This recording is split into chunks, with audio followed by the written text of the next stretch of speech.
Qui ha definit millor aquesta situació és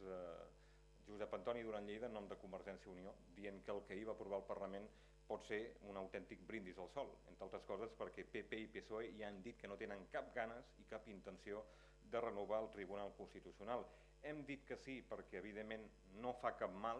demanar des del Parlament la renovació, encara que això no sigui possible, però és evident que aquest és un intent totalment inútil, estèril, per guanyar temps i fins i tot per viure enganyats. Esquerra té molt clar que sempre dirà sí per anar endavant, però evidentment el que no podem fer és buscar la unitat únicament per confondre el personal, és a dir, per intentar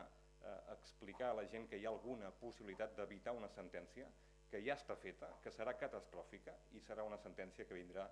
en les pròximes setmanes o mesos. Per tant, intentar com aquelles criatures